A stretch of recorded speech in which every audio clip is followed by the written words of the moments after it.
आपने पढ़ाया था, मैंने आपको आपको सब कुछ।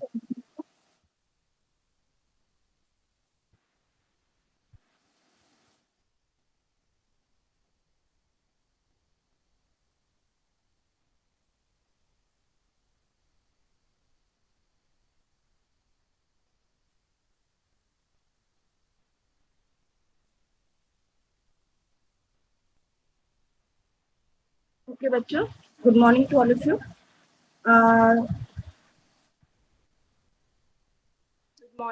Yesterday I told you about the language, and why the language played an important role, because it was a kind of bonding, and it create the sense of developing nationality amongst the European people. And so they try to use their regional language, and they try to use the regional language for the so that the feeling of nationalism. This we have done. Yesterday we have done about the hardships in the Europe and uprisings also. We have done the today we'll start with the Frankfurt Parliament. What was Frankfurt Parliament? As in the country, as there was very much unrest. Unrest का मतलब था बच्चों की बहुत ज्यादा वहाँ पे जो था जिसे हम कह सकते हैं आक्रोश था, या थकान भरी जिंदगी हो गई थी, क्योंकि जो लोगों के पास जॉब्स ही नहीं थे, लोग अनएम्प्लॉयड हो गए थे, बहुत ज्यादा शॉर्टेज ऑफ फूड हो गया था। तो जो लिबरल्स थे, ये डिमांड था क्रिएशन ऑफ नेशन स्टेट, वो डिमांड करने लगे कि अब एक नेशन स्टेट बनना चाहिए। ठीक है, स्टेट नेशन स्टेट क्या हो गया, जहाँ पे सिटीजन होंगे, जहाँ पे फादरलैंड होगा, जहाँ पे जैसे कि हमने फ्रांस में भी पढ़ा था, है ना। Then parliamentary principles are constitution, freedom of press and association, जहाँ पे पार्लियामेंट भी हो, यहाँ पे कॉन्स्टिट्यूशन भी हो, यहाँ पे freedom of press. Freedom of press का मतलब है कि जो समाचार पत्र छपते थे उसमें स्वतंत्रता होनी चाहिए, लोग अपने जो है विचार रख सकते हैं, वहाँ पे लोग अपने एसोसिएशन बना सकते हैं। ठीक है, तो जर्मनी में एक पॉलिटिकल एसोसिएशन बना of middle classes. They came together in Frankfurt. Frankfurt is a place in Germany, and voted for all German national assembly. जितने भी लोग थे, जो मिडिल क्लास के लोग थे, वो वोट करने लगे एक राष्ट्रीय सभा के लिए, एक जर्मन नेशनल असेंबली के लिए। 18th में 1488 टू 1841 होगा ये, sorry 1883, elected representative took place in the about 831 elected representatives. They took the representative in Frankfurt Parliament, conveyed in the Church of St. Paul. तो चर्च सेंट जॉर्ज पॉल में एक सभा बुलाई गई थी, जिसमें फ्रैंकफर्ट पार्लियामेंट के लगभग 831 सदस्य जो थे, उसमें उन्होंने इस बैठक में भाग लिया था। Drafted a constitution for German nation headed by the constitution monarchy.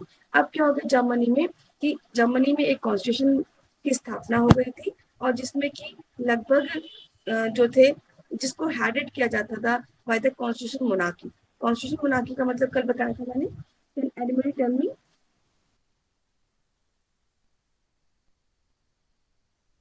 Constitution monarchy का मतलब क्या होता है?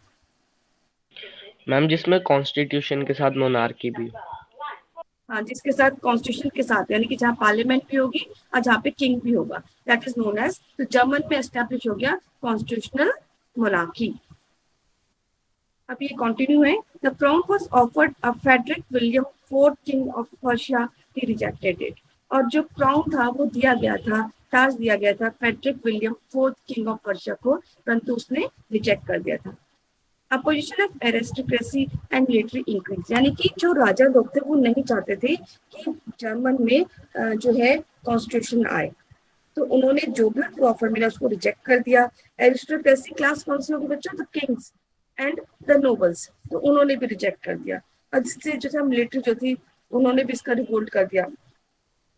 अब जो पार्लियामेंट थी वो ज्यादातर मिडिल क्लास के द्वारा डोमिनेट की जाती थी। Register the demand of workers soon loss the support. अब जिनको कि जो वर्कर्स का सपोर्ट मिला था वो जल्दी खत्म होने लगा। Women were denied the political rights, women admitted just observer in the visit gallery. और जो वुमेन्स थी उनको भी जो है राइट टू वोट नहीं दिया जाता था। Liberal suppressed bye conservatives. Conservative कौन है? जो रूढ़िवादी है, ये अपने अपने आप को बदलना ही नहीं चाहते थे, तो उन्होंने लिबरल्स के इस अटेम्प्ट को सप्रेस कर दबा दिया। However the older old order of monarchy understood that changes required now. लेकिन हालांकि जो monarchy थी वो चाहती थी कि चेंज हो जाए. Serfdom and bonded labor abolished. Serfdom का मतलब क्या होता है बच्चों? दास किसान या बॉन्डेड लेबर, यानी कि इनको भी इसको खत्म कर दिया गया. अब जो वहां पे जर्मन में जो शासन कर रहे थे वो हेपल्सबर्ग रूलर कर रहे थे, granted more freedom to Hungarians in 1867. और जो हेपल्सबर्ग में रहने वाले जो रूलर्स थे, हेपल्सबर्ग जो रूलर्स थे, उन्होंने हंगेरियंस को 1867 में हंगरी में रहने वाले लोगों को ज्यादा फ्रीडम जो थी वो दे दी गई थी. अब चलते हम making of Germany and Italy unification. ये बहुत इंपॉर्टेंट चैप्टर पार्ट है आपके चैप्टर का. जर्मन यूनिफिकेशन कैसे हुआ? एक्चुअली जर्मनी था वो स्कैटर्ड था, बटा हुआ था. तो उसको यूनिफाई करने के लिए एक बीड़ा उठाया गया. ठीक है. तो अगर आप पिक्चर देखेंगे यहाँ पे, तो ये he is a person known as Ottoman Bismarck. कौन है ये? कौन है बच्चों? Bismarck. Ottoman Bismarck. तो ऑटोमन जो बिस्मार्क है, इनको आर्किटेक्ट आर्किटेक्ट कहा जाता है यूनिफिकेशन ऑफ जर्मनी इन 1871. तो आपसे क्वेश्चन पूछ सकते हैं 1 नंबर में, 8 नंबर में, who was the architect of German unification in 1871. ठीक है. जर्मन यूनिफिकेशन के जो आर्किटेक्ट थे वो कौन थे? Who was the architect of German unification? Otto वेदांत. von Bismarck is the yes. architect of German unification in yes. 1871. Yes, in 1871. ठीक है. The first German chancellor till 1890. और ये फर्स्ट जर्मन चांसलर भी रहे हैं 1890 तक. और इन्होंने यूज की थी ब्लड एंड आयरन पॉलिसी, लौह और रक्त की नीति. तो लौह और रक्त की नीति का प्रयोग पहली बार किसके द्वारा किया गया था? बिस्मार्क के द्वारा. ठीक है. Use the term blood and iron policy. अब हम चलते हैं जर्मन का. ये 5 नंबर का क्वेश्चन है and very important for you board class. ठीक है. German unification 1871. तो जो जर्मनी का यूनिफिकेशन हुआ है, जर्मनी जो यूनिफाइड हुआ है, वो कौन से ईयर में हुआ है? 1871 में हुआ. After 1848, nationalism in Europe moved away from democracy and revolution as liberals lost their objective. 1848 में क्या हुआ कि यूरोप में जो राष्ट्रवाद उफन रहा था बहुत ज्यादा, जहाँ पे लोकतंत्र आने की कोशिश हो रही थी, जहाँ क्रांतिकारी गतिविधियां चल रही थी, वो धीरे धीरे जो था उनका जो था वो खत्म होने लगा, जिससे हम कह सकते प्रभाव. और लिबरल लॉस देयर ऑब्जेक्टिव. जो लिबरल्स थे उनका जो ऑब्जेक्टिव था वो खत्म हो गया था. Conservative often mobilize nationalist sentiments. और ज्यादातर जो कंजर्वेटिव थे उन्होंने क्या किया? उन नेशनल सेंटिमेंट्स को दबाने की कोशिश की. Promoting the state power. Naturally कि जो कंजर्वेटिव है those who don't want to change. और वो कौन थे? The kings. तो उन्होंने क्या किया? जो राष्ट्रवादी भावना पनप रही थी उसको दबाने का प्रयास किया और अपनी जो पावर्स थी, जो प्रोवोटिंग जो स्टेट पावर्स थी, उसको राइज अप किया और gain the political domination in Europe. और जो था यूरोप में फिर से अपना स्थान बना दिया था. अब क्या हो गया कि national feeling were dominated in the middle class German in 19th century. अब जर्मनी में 19th सेंचुरी में जो मिडिल क्लास के लोग थे उन्होंने फिर से राष्ट्रीय एकता की भावना या राष्ट्रीय नेशनल फीलिंग्स को फिर से बढ़ाना शुरू किया, राष्ट्रवाद की भावनाओं को फिर से बढ़ाना शुरू किया. 1848 they tried to unite different region of German confederation a nation state into a nation state. तो 1848 में जो ये मिडिल क्लास थी, जर्मन जो मिडिल क्लास थी, उन्होंने कोशिश की थी कि जो जर्मन के डिफरेंट रीजन जो बटे हुए थे, जर्मन जो था कॉन्फेडरेशन था, उसको एक साथ करने के लिए उसको क्या बनाया जाए? उसको नेशन स्टेट बनाया जाए. ठीक है. Govern by an elected parliament. तो जो ये मिडिल क्लास के लोग थे वो ये चाहते थे कि वहां पे एक इलेक्टेड पार्लियामेंट होनी चाहिए और ये जर्मन जो टुकड़ों में बटा हुआ था, डिफरेंट रीजन में बटा हुआ था, it should be united as a elected parliament. Clear? Is it clear? यहाँ तक सब बच्चों क्लियर है? और shall I repeat?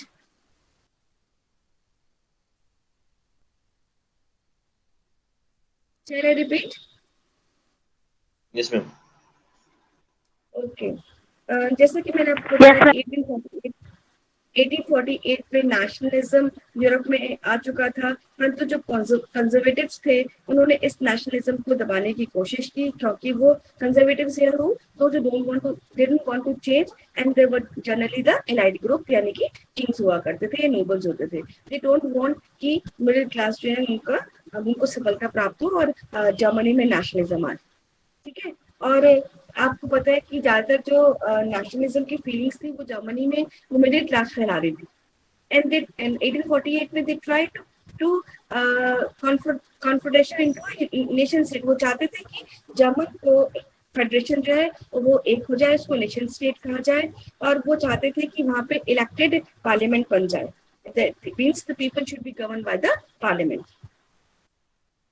This efforts of liberals, liberals यहाँ पे किसको बोला गया बच्चों? मिडिल क्लास को।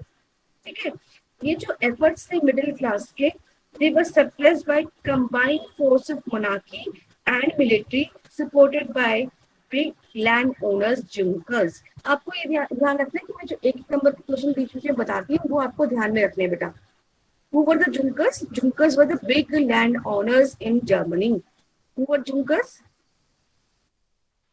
Big land owner in Germany. Yes, big land owners in Germany. तो जो लिबरल्स थे वो क्या प्रयास कर रहे थे? What the middle class were doing there? Can anybody tell me? जो मिडिल क्लास थी ना वो क्या कर रही थी वहां पे? Ma'am, middle class tried to stabilize the nationalism in Germany. And what they want? He Ashir, want to a constitution and his freedom right. Ashir, can you tell me what they want? Ashriya?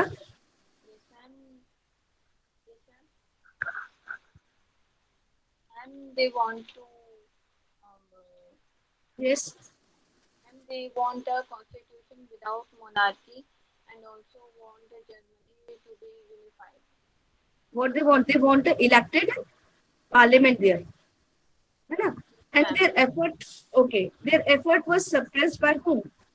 By the combined forces. Forces means the army of monarchy as well as of military, supported by the big land owners, जिसको कि बड़े बड़े land owners ने support किया था, and they were the Junkers. तो तीन लोग थे जिन्होंने इस मिडिल क्लास के you can say the revolution को या स्ट्रगल को दबा दिया। They were monarchy means the kings, army, military as well as the big land owners. बड़े बड़े जमींदारों ने इनके इस विद्रोह को दबा दिया। अब उसके बाद आए जर्मनी में the leadership of unification came into the hands of Bismarck, who took the help of Persian army and bureaucracy. अब क्या हुआ? जर्मनी में यूनिफिकेशन का जो बीड़ा था वो बिस्मार्क ने उठा लिया, and he took the help of Persian army. Persian Germany के बिल्कुल निकट में है, तो पर्शिया की आर्मी की सहायता ली। और bureaucracy, bureaucracy means servant, first class servant class. जैसे कि आज की डेट में ब्यूरोक्रेट्स हमारी कंट्री में कौन है? लाइक एडमिनिस्ट्रेटिव फील्ड के IAS officers, they are called bureaucrats. तो जो ब्यूरोक्रेसी थी यानी कि जो बिग सर्वेंट क्लास थी और जो पर्शियन आर्मी थी, उसका सहारा लिया इसने बिस्मार्क में। And he fought three Wars for within 7 years। 7 सालों में उसने 3 युद्ध लड़े दिए, और ये 3 युद्ध लड़े किससे? ऑस्ट्रिया से, डेनमार्क से और पर्शिया से, सॉरी फ्रांस से। यहाँ क्लियर हुआ बच्चों कि जो बिस्मार्क थे उन्होंने he took the help of the Persian army and bureaucracy and tried to unite Germany again. And he fought 7-year wars। 3 wars लड़े उन्होंने, एक ऑस्ट्रिया से, एक डेनमार्क से और फ्रांस से। Is it clear to all of you? किसी को कोई डाउट हो तो पूछ सकते बेटा। Any doubt you can ask me? किसी को कोई डाउट नहीं है? मैं एक बार फिर से रिपीट कर देती हूँ। लिबरल्स के यानी कि मिडिल क्लास के एफर्ट्स को सप्रेस किया, खत्म करने की कोशिश की by monarchy, by military and by the big land owners. They were called Junkers. आपसे एक नंबर पूछ सकते हैं, were called Junkers in Germany, that was the big land owners, right? Then the leadership of unification came into the hands of Bismarck. and he took the support of Persian army and bureaucracy. तो इन्होंने help ली Persian army से और bureaucrat यानी कि नौकरशाही लोगों से. And he fought a 7-year war with Austria, Denmark and the France. ठीक है, इन्होंने 7-year war लड़ा और 3 वॉर जो थे उन्होंने लड़े किसके अगेंस्ट में. Name the countries, name the country please. Austria, Denmark, and France. Yes, Austria, Denmark and France. अब इससे क्या हुआ, जो पर्शियन थे they won. Prussian means supporting by the Germany. Bismarck completed unification. Prussia जीत गया और completed the unification in January 1871. तो 1848 से चला हुआ जो स्ट्रगल था वो कब खत्म हुआ बच्चों? 1871. यस, 1871 में ये स्ट्रगल खत्म हुआ और जो पर्शियन किंग थे वो उनको राजा बनाया गया. आपसे पूछ सकते हैं कि 1871 में who was the king of Germany? William first, German emperor, held the ceremony in Versailles. Versailles एक जगह है जहाँ पर उनकी सेरेमनी हुई, जहाँ पे उनको क्राउन पहनाया गया, जहाँ उन्हें राजा डिक्लेयर कर दिया, एम्परर डिक्लेयर कर दिया गया, German emperor in a ceremony held at Versailles. तो इस तरह से जर्मनी क्या हो गया, यूनाइट हो गया था. किसी बच्चे को कोई डाउट है आपसे पूछ सकते हैं. When did Germany got completed unification? Germany को यूनिफिकेशन कब मिला?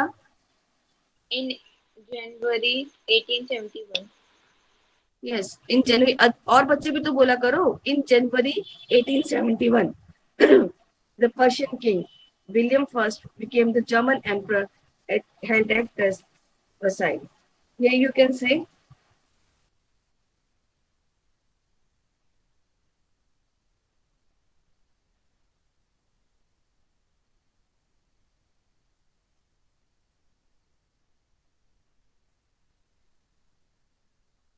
अब हम चलते हैं कि इटली का यूनिफिकेशन कब हुआ है. तो ये लगभग 10 साल पहले जो था वो इटली का यूनिफिकेशन हुआ था बच्चों. तो आर्किटेक्ट जो थे यूनिफिकेशन ऑफ इटली के वो माने गए हैं जीएफसी मेज़नी को. मेज़नी को आर्किटेक्ट माना गया. उधर किसको आर्किटेक्ट माना गया था जर्मनी में? Otto von Bismarck. Ottoman Bismarck. Asia और विनय के अलावा और बच्चा कोई बताएगा मुझे who was the architect of Germany unification? Ottoman Bismarck. Yes, very good. Ottoman Bismarck was the architect of Germany unification. अब जो हम पढ़ रहे हैं यूनिफिकेशन ऑफ इटली, इसके आर्किटेक्ट कौन थे? तो architect of Italy unification was Giuseppe Mazzini, who established two secret groups, societies, and that was known as Young Italy. और उसको इटली की भाषा में मार्सलीस कहा जाता था एंड यंग यूरोप वार्नेसो. इसका एक मिनट, यहाँ पे ये 2 सीक्रेट सोसाइटी क्यों बनाई गई? क्योंकि बच्चों इटली में भी जो था बहुत ज्यादा राजतंत्र शासन था, बहुत मोनार्की थी, तो ये एक गुप्त संगठन बना रहे थे, इनको सीक्रेट सोसाइटी बोला जाता था. ठीक है, तो ये जो अगर आपसे पूछा गया कि who made the secret societies in Italy? From Giuseppe Mazzini. Judith Mazzini. ठीक है, इन्होंने उनकी 2 संगठनों का नाम बताइए. Young Italy and Young Europe. Yes, young Italy and young Europe. ठीक है, अब उसके बाद इटली के प्राइम मिनिस्टर बन गए काउंट कैमिलो डी कवोर, यानी कि मेज़नी के बाद जो इटली में आए और वो थे काउंट कैमिलो डी कवोर. कवोर जो थे he was the prime minister led to the unification. ठीक है, then उसके बाद गैरिबाल्डी आए, also known as the Bismarck of Italy. Who was known as Bismarck of Italy? Garibaldi. ठीक है, formed the armed voluntary. इन्होंने आम अपनी वॉलंटियर्स कौन होते हैं? Poor volunteers. वॉलंटियर्स कौन होते हैं बच्चों? मतलब वॉलंटियर्स वो होते हैं जो भी किसी काम में Appointed by the king or they work by their own wish, है ना, वो अपनी इच्छा से काम करते हैं. They are called as the volunteers.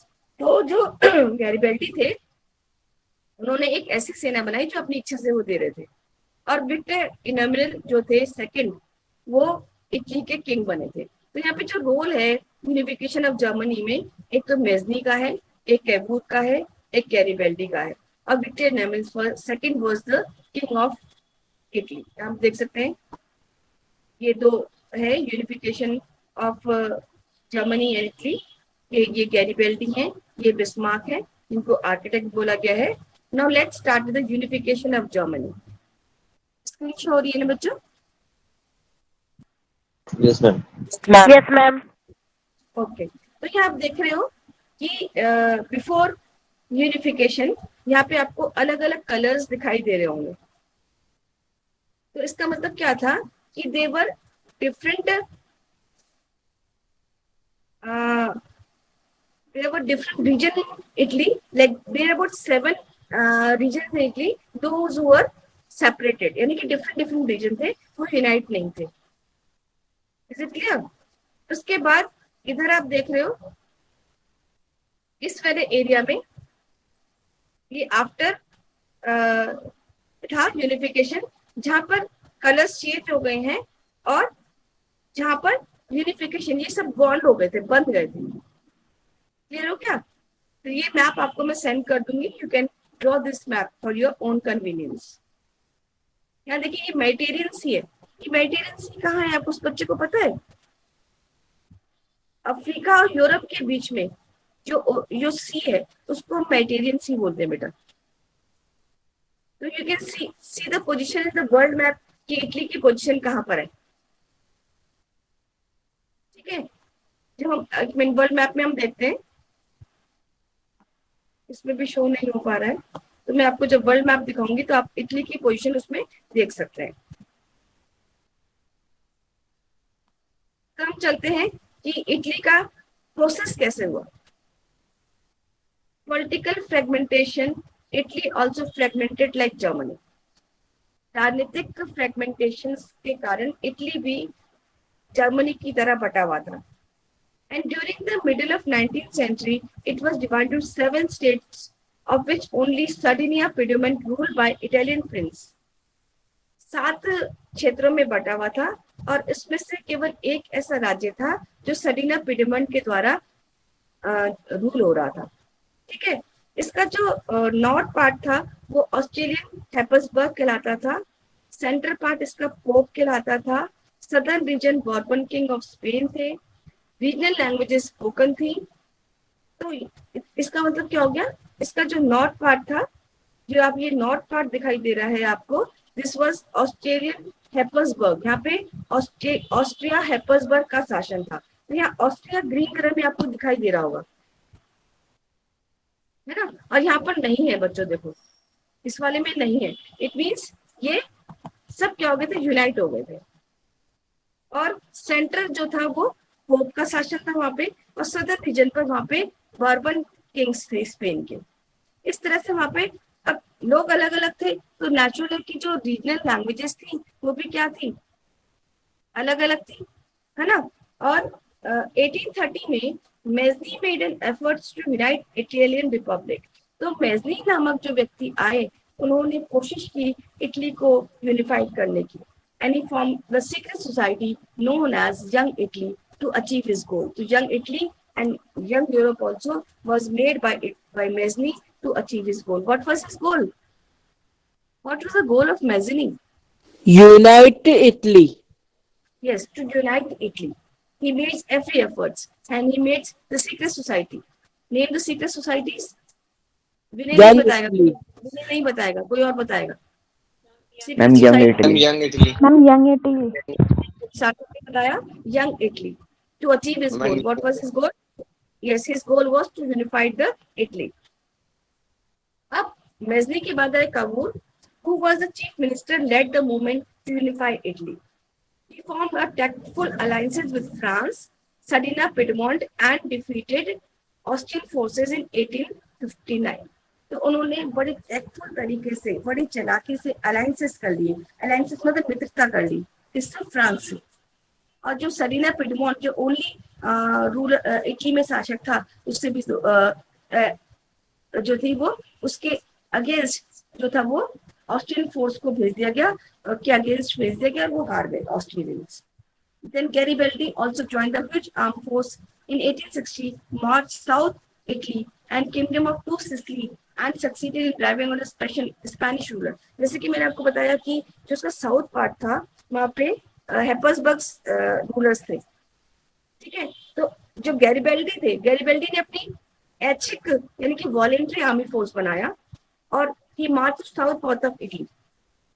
Italy के साउथ पार्ट में पहुंचकर वहां के दो किंगडम थे, टू सिसिली, उनको हराया और वहां से जो वहां पे स्पेनिश राजा थे, रूलर्स थे, उनको वहां से भगा दिया. रूलर्स का नाम क्या था? अब मैंने बताया था आपको.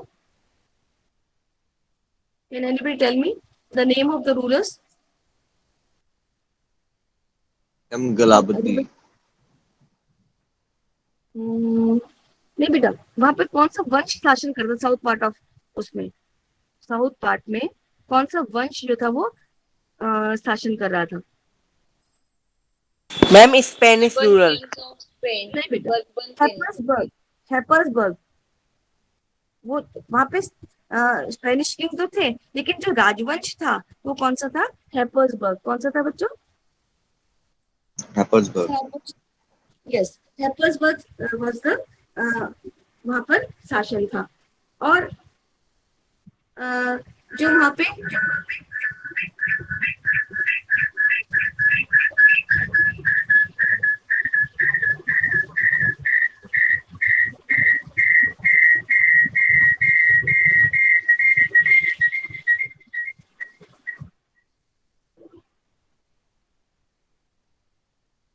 Victor Emmanuel proclaimed the king of united Italy. और विक्टर इनामुल जो थे वो इटली के क्या बन गए थे?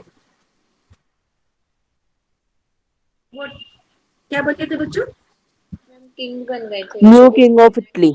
Victor Emmanuel. अब वहाँ पे 1871 में यूनिफिकेशन. आपको दोनों बात याद रखनी है कि आपको याद कैसे रखना है कि जर्मनी जो है वो 1871 में बना है और विक्टर इनामुल जो है वो 1861 में बने. तो 10 साल का डिफरेंस है इटली और जर्मनी में. ठीक है,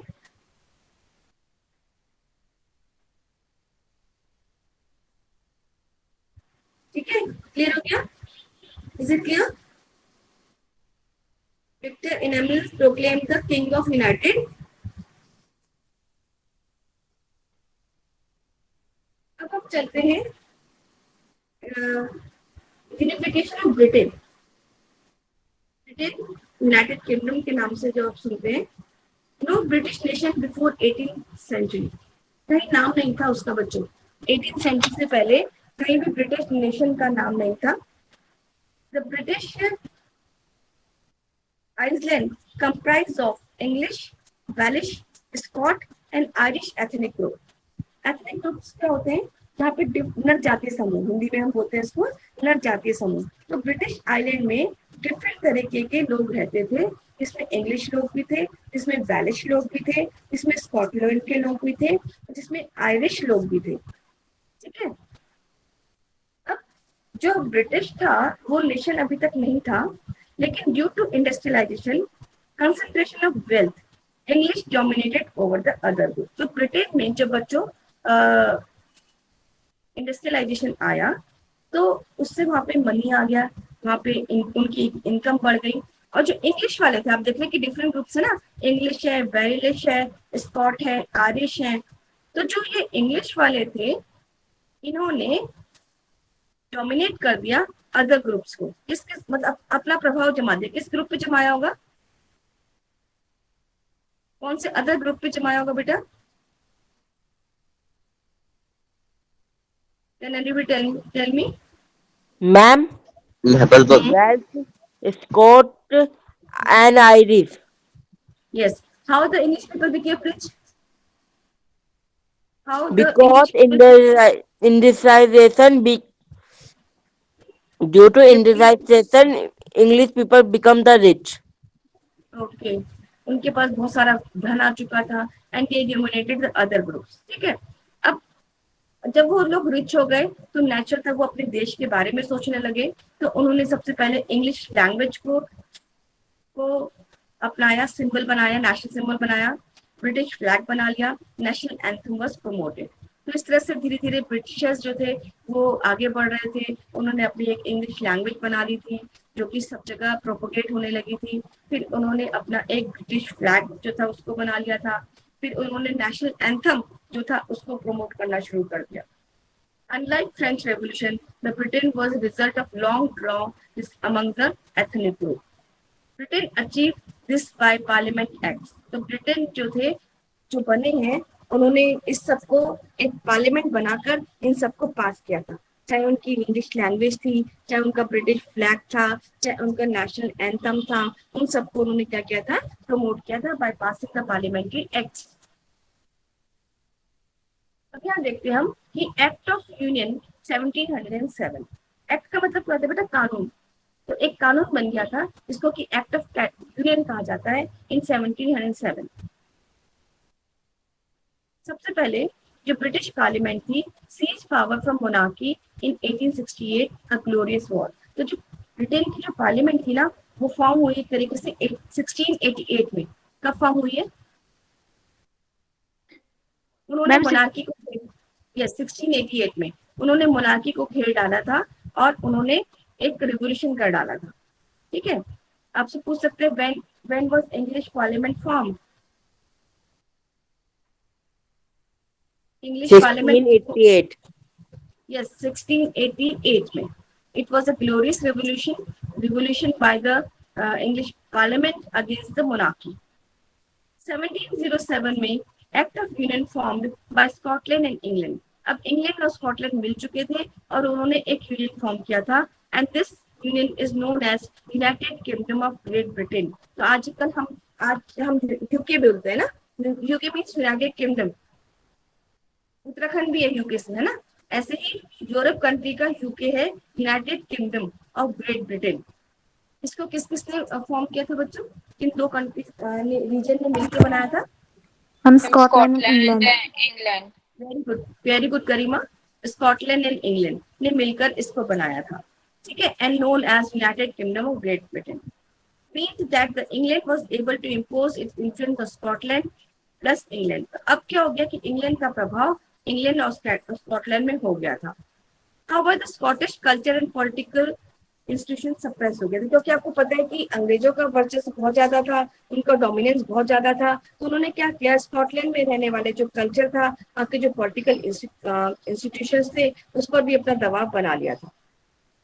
देन धीरे धीरे क्या हुआ, Ireland too suffered from the same fate later incorporated in United Kingdom in 1801। तो पूरी जो फुल फ्लैज जो शक्ल देखने को मिली, सेम जो शेप देखने को मिला, वो कब मिला? 1801 में। Is it clear? When did United Kingdom came into existence? Ma'am in 1801 1801 में बेटा। 1707 में तो वो स्कॉटलैंड और इंग्लैंड से मिल गया था, तब उन्होंने United Kingdom of Great Britain form किया था। और लास्ट में जब इसमें आयरलैंड जुड़ा, ठीक है, Ireland was also again Ireland, तो वो भी जुड़ गया इससे, क्योंकि वो सफर कर रहा था किससे, किसके प्रभाव से? ब्रिटिश इंग्लिश के, अंग्रेजों के प्रभाव से। अंग्रेजों ने स्कॉटलैंड को भी प्रभावित कर लिया था, अंग्रेजों ने उनके कल्चर को, उनके पॉलिटिकल इंस्टीट्यूशन को सप्रेस कर दिया था, दबा दिया था। फिर इससे प्रभावित थे, उससे सफर थे आइलैंड की पीपल भी। तो आइलैंड जो कंट्री थी, जो रीजन था, उन्होंने भी incorporated into United kingdom in 1801। In this way United kingdom was established. Clear? मैं एक बार फिर से रिपीट करती हूँ, 5 मिनट है हमारे इस क्वेश्चन के लिए। कि सबसे पहले जो इंग्लिश पार्लियामेंट थी, they seize the power from monarchy in 1688। उनको 1688 में मोनार्की मिल गई। इस तरह से इंग्लिश पार्लियामेंट 1688 में फॉर्म हो गई थी। ये एक बहुत बड़ा क्रांति थी, वहां पे एक बहुत बड़ा ग्लोरियस रिवोल्यूशन था। ठीक है, जब कभी भी चेंज ऑफ पावर होता है तो समझ लो रिवोल्यूशन है। Whenever there is change of power तो क्या होता है बच्चों? रिवोल्यूशन हो जाता है। तो चेंज ऑफ पावर क्या हुआ कि ब्रिटिश पार्लियामेंट को पावर मिल चुकी थी। और 1707 में एक एक्ट बनाया गया जिसमें कि स्कॉटलैंड और इंग्लैंड दोनों ने इसको फॉर्म किया and known as United Kingdom of Great Britain. It was known as United Kingdom of Great Britain. ठीक है. इट मींस अब जो इंग्लैंड था वो अपना प्रभाव जमाने लगा. बोथ इन इंग्लैंड में तो उसका प्रभाव था ही already. In Scotland also united जो ब्रिटेन था वो अपना प्रभाव वहां पे जमाने लगा था. क्लियर हो गया? Is it clear? इससे क्या हुआ, जो स्कॉटिश कल्चर था और जो पॉलिटिकल इंस्टीट्यूशन था वो भी सप्रेस हो गया. और island to suffer from the this influence of Britishers. So he also she also incorporated with United Kingdom in 1801. तो आज जो हमने किया बच्चों, तो कितने टॉपिक कवर किए? Can anybody tell me how much topic we have covered today? Ma'am, unification of Germany, unification of Italy, and Yes.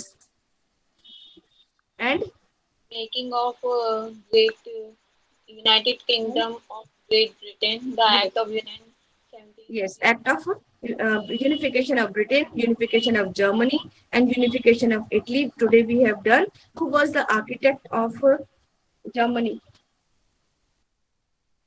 Who was the Otto and Bismarck. Ottoman Bismarck? And who was the architect of Italy?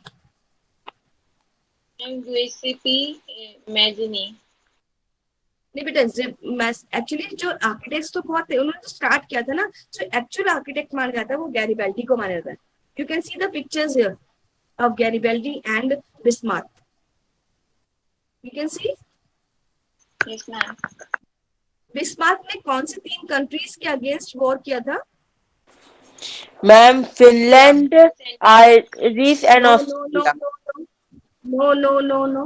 Denmark and France. Denmark, France, Austria, 3 countries के against उसने किया था. किसकी सहायता से किया था बच्चों?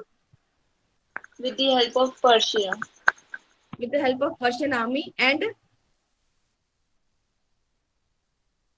the bureaucrats, नौकरशाही लोग. Who are bureaucrats?